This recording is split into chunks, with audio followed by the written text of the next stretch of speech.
I was in a Rep City Regional Hospital with a heart attack. I had open heart surgery and two bypass surgeries. But when I came out of surgery, this male nurse wouldn't give me more pain medication because I was really in pain and I didn't understand why. That heart surgery was the most painful thing I ever went through. But my stomach was on fire, like somebody burning me with a torch or cigarette lighter or something. I was feeling down here, but I couldn't feel anything. Just my skin was burning. I was in really a lot of pain, and that male nurse wouldn't give me any more medication. But I was there, I think, 2 days and 2 nights or something like that. And all that time, that male nurse was cussing me out, using an F word on me, just every way possible. Anyway, that male nurse was saying, "You fucking dumb son of a bitch, and Indian, you fucking bastard. I'm gonna knock the fucking piss out of you. I'm gonna kill your fucking ass if you don't quit bothering me and asking me for medicine." And then he came over to my whisper, and his head and face was right in front of me like this. He's bending over these bars that I had to protect me on the side. I thought, I knew he was gonna hit me, and I couldn't lift my arms or move my arms or nothing. And I was trying to do my best to move my arms up like this, and then I thought he was going to hit me in my face, so I was trying to get my hand up to it, but I couldn't control it, and it fell down like that. And he reached over and grabbed my arm and took my arm up and slammed my arm down beside me on four times, but he hit that rail that was beside me, and they put up for patience so you don't fall out. And then he kept that up, and he said, "You gonna shut up, or do I have to kill you?" So he come over there. He was standing, rushed me and cussing, and he said, "I'm not gonna give you no pain medication." And he said, "I'm going for a break." He said, and he left. But when he was leaving, I started praying because I was in so much pain. And he turned around and come back in. And he said, "You stop that damn praying." He said, "No," I said, "I'm going to pray even if you kill me or do whatever." I said, "I have a right to pray, and I'm going to pray, and you're not going to shut me up." He said, "I'll shut you up," he said. And then he must have finally given me a shot that I was asking for. But when I was starting to fade off really fast, he pulled my hospital gown up, and he took something sharp, and I felt it, and I thought to myself, "Oh no, he's going to kill me," but there's nothing I can do. I can't even move my arms up to protect myself. And then I woke up and I was really in pain and asked for a nurse. And the nurse came in and she said, "What's the matter?" And I said, "I want to report a male nurse." And then I told her what he did. And I said, "I want to speak to a nurse supervisor or somebody that has authority." I said, "I want to make a complaint against that male nurse." And she said, "Well, there's a nurse supervisor just three doors down from this hallway." She said, "I'll go get her." And that supervisor came in and I made my report. She said, "Well, he's not going to get away with that. We can take action on him right now. I'm so glad you told me." She said, "That's not right. He's not going to get away with that." She said. So she left, and then she never came back that night. The next day she came by with the doctors and a whole bunch of people. I don't know how many. They were all looking at my abdomen, and then they went off a little ways and they were talking, and they'd come back and look at me again. I didn't know what they were talking about. I didn't have the slightest idea. And when I asked them, they wouldn't tell me. I was ready to be discharged to come home to my reservation, and the hospital car was going to pick me up the next day. And I wanted to come home so bad. I didn't like being in that hospital. I had a sense that there was some really terrible evil in there. And I was scared of that place. And I thought if I stayed there, they were going to kill me. And the night before I was supposed to be discharged, I was so happy. I was laying in my room, and somebody came into my room, a woman, and she said, she's standing at the foot of my bed, and she said, "Are you Vernon Traversie?" And I said, "Yes." "Are you going to be discharged tomorrow?" And I said, "Yeah." And she said, "When you go home," she said, "as soon as you get home, promise me that you'll have somebody take pictures of your abdomen and your back." She said, this this hospital, these people here did something terrible to you. And she said, I can't stand it, but I had to come and tell you. So she said, I want you to promise me that you'll do this. So I came home the next day. I came home on a van, and my girlfriend said, well, I checked your insulin syringes in your box, and we got to get a hold of your nurse to come and fill those tomorrow morning. She said, because you're going to need to take your pills and insulin before you eat. So I said, yeah. And she said, I'll phone the West Winds Healthcare organization up to Timberlake that takes care of you, and get a hold of your nurse and tell her it's emergency, you need your syringes filled.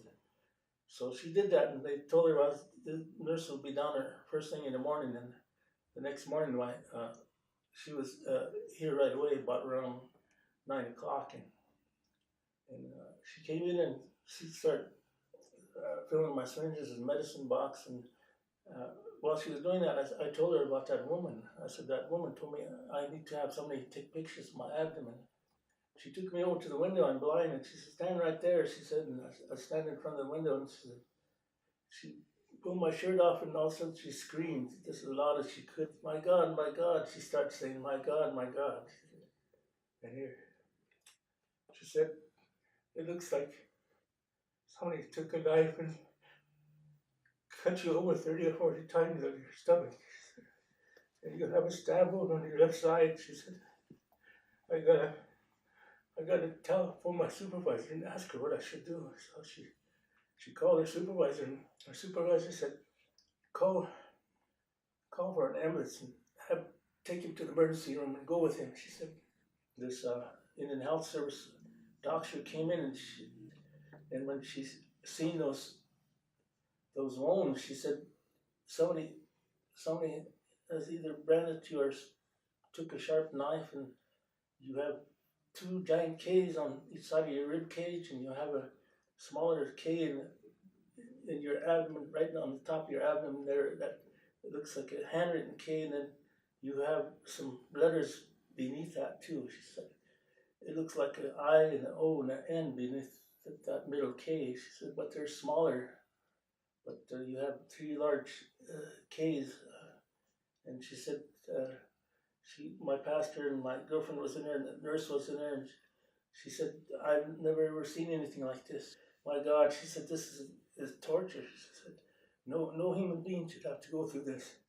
My pastor said, we got to report this to the FBI. So he called down there, and we got a hold of the agent right away, and that agent told him, said he's going to be out the next day with another agent to take pictures and start an investigation on my case. And he never did come, and the FBI finally came from Rap City with the assistant state's attorney from Pier to investigate my case, and they came, and my girlfriend was here, and my pastor, I invited my pastor over, and I didn't trust that FBI, and they came and they interviewed me and took pictures of my abdomen and my back, and took statement and tape recorded me, and said they were going to start an investigation on my case, and until they were satisfied with what happened, and they were probably going to refer it to a judge. Finally, a couple months after that visit, then the FBI man came from Rapid City, a different FBI man, and he said, we want to send you down to Sioux Falls, South Dakota, because there's a state dermatologist that's the best in the state, and we want to find out what caused those marks. We went over, and we went into a building, and one of my lawyers named Chase, something from Standard Rock, he was that Seattle firm hired him because they didn't have they couldn't file an appeal in South Dakota unless they had a representative that was from South Dakota, an attorney. So they got this Chase. Iron Eyes. Yeah. So he asked if he could be part of my attorney. So I said, yeah. And so he was down at Sioux Falls with me that day.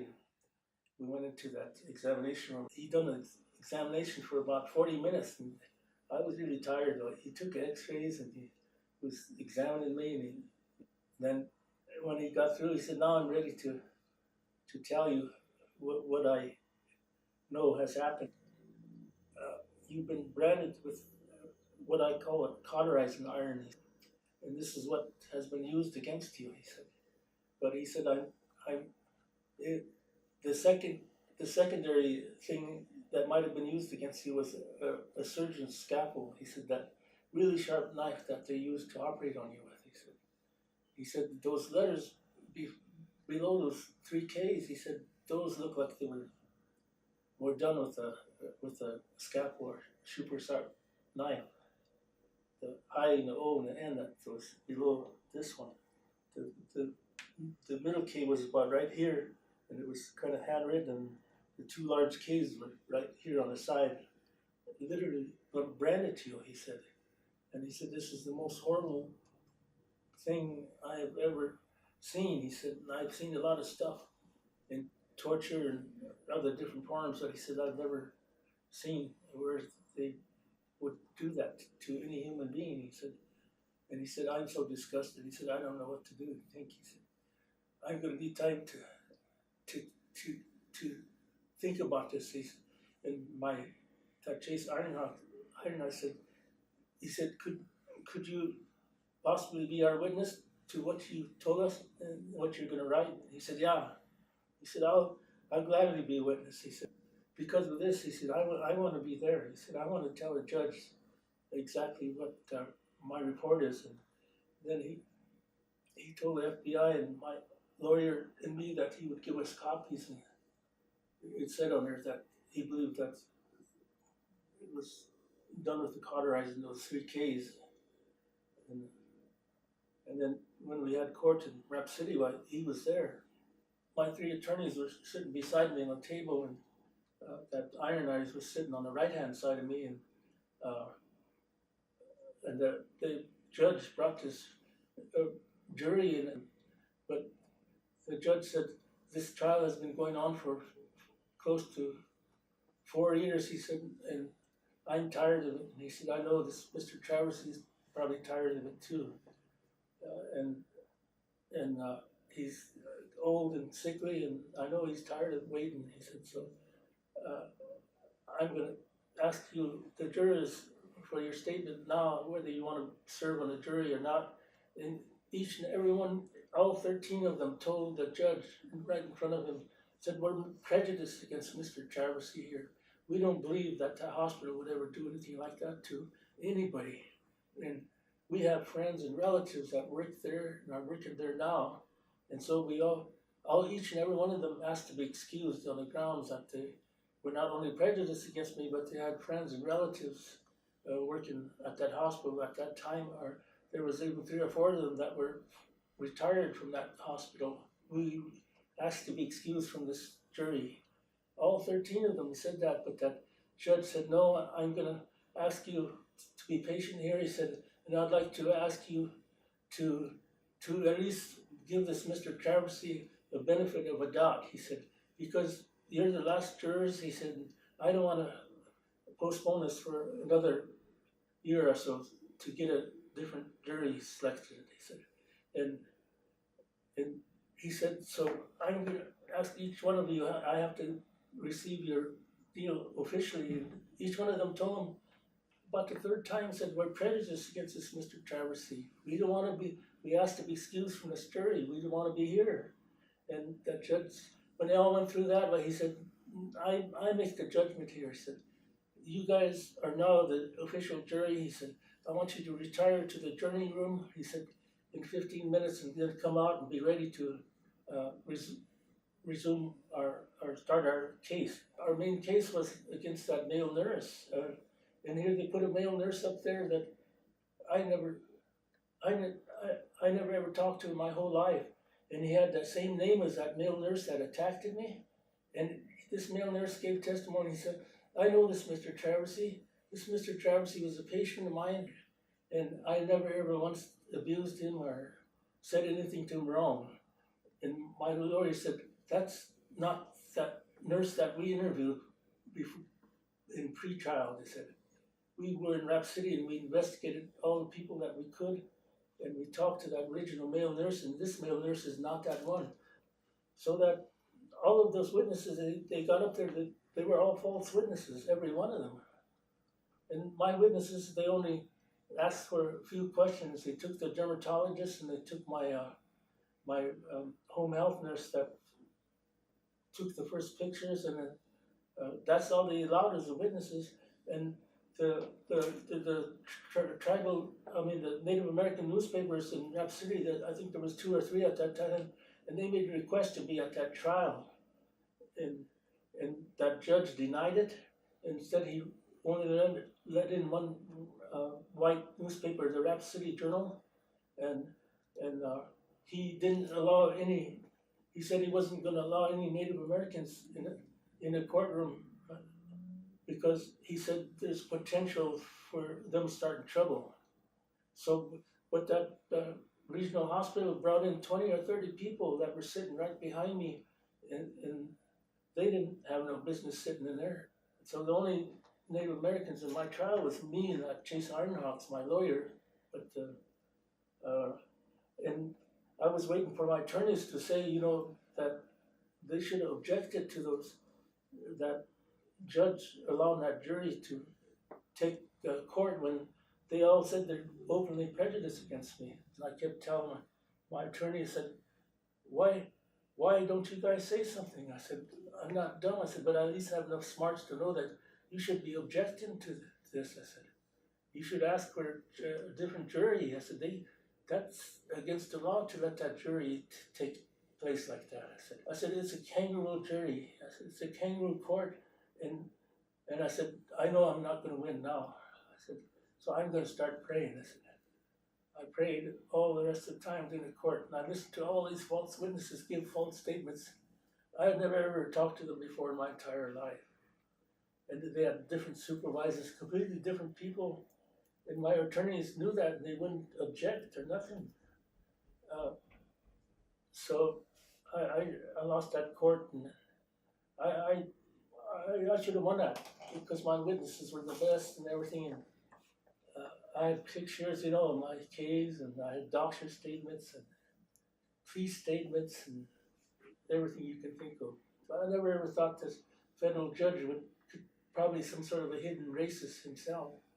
But I know from a lot of research I did on the Ku Klux Klan that sometimes people in powerful positions secretly belong to that Ku Klux Klan. Now, my scars are all faded away. The one in the middle is almost gone, but you can barely see these 2 big K's yet. My girlfriend says, she says that those might be there for a lifetime. But after 5 years, those ION below is gone. It's completely gone too. But my spirit, my soul, as a Lakota, my spirit and soul will never accept what they did to me. And I can't do nothing about it except pray, but I'm praying all the time. I can't forgive those people. Whether that Ku Klux Klan is working in there or those people did that, they did that to me because I was blind, and they wanted to hurt a Native American. They wanted to show the Native American people that they had power over us and that they could kill us and hurt us if they wanted to do it.